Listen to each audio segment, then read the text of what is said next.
দারিদ্রতার কারণে ছোটবেলায় পড়াশোনা করার সুযোগ হয়নি পিরোজপুরের নেসারাবাদ উপজেলার কৌরিখাড়া গ্রামের আব্দুল হাকিম ও রাবেয়া দম্পতির বড় ছেলে মজনু মিয়ার। পরিবারকে আর্থিকভাবে সহযোগিতা করার স্বার্থে ছোটবেলা থেকেই কাজ করতে হয় বিভিন্ন কারখানায়। তবে পরিশ্রমী ও মেধাবী মজনু মিয়া অল্প বয়সেই আয়ত্ত করেন কাঠ দিয়ে বিভিন্ন জিনিসপত্র তৈরির কৌশল, আর অল্প সময়ের মধ্যেই নিজেই কারখানা দিয়ে স্বাবলম্বী হন।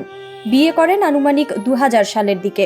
এর মাত্র 3 বছর পর তার জীবনে নেমে আসে ভয়াল কালো মেঘের থাবা। দুরারোগ্য ব্যাধি গ্যাংগ্রিনে আক্রান্ত হলে পচন সৃষ্টি হয় তার পায়ের আঙুলে। এক এক করে কেটে ফেলতে হয় সবগুলো আঙুল, কিন্তু তাতেও হয়নি প্রতিকার। ডাক্তারের পরামর্শে দফায় দফায় অপারেশন করে কেটে ফেলতে হয় তার 2টি পা।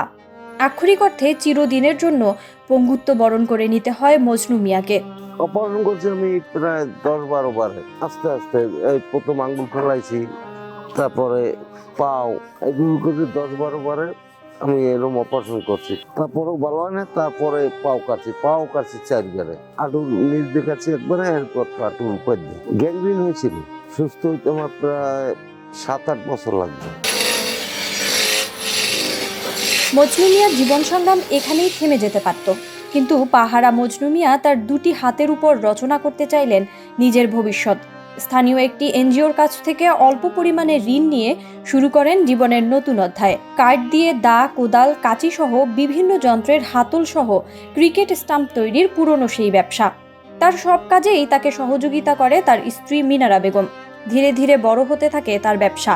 তারপরে তো আমি চিন্তা ভাবনা করলাম কি করবো। পাও কাটার পরে এই ব্যবসাটা আমি এখন মেশিন কিনে আস্তে আস্তে বানানো যাইছি। এই মাল মানে আস্তে আস্তে সেল দিছি, দেওয়ার পরে আস্তে আস্তে এই কারখানা বাড়ছে।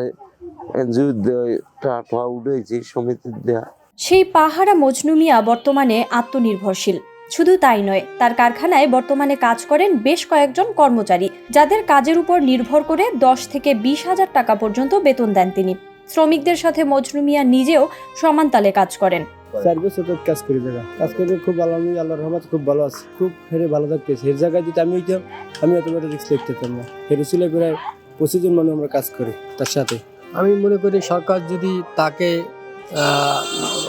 পুঁজি দেন, বিনা সুদে দেন, তাহলে আরও অনেক কারখানা বড় করতে পারে। কারণ অনেক মালের চাহিদা, ঢাকা মাল আমরা দিয়ে পারি না, এবং রাত্র কাজ করতে হয়। আমাদের প্রোডাকশনের কাজ তো রাত্র কাজ করতে হয়, এবং এর কারণে দেখা যায় যদি সে টাকা পয়সা পাইতো সরকারের কাছ থেকে, তাহলে পাশে আর একটা কারখানা দিতে পারতে।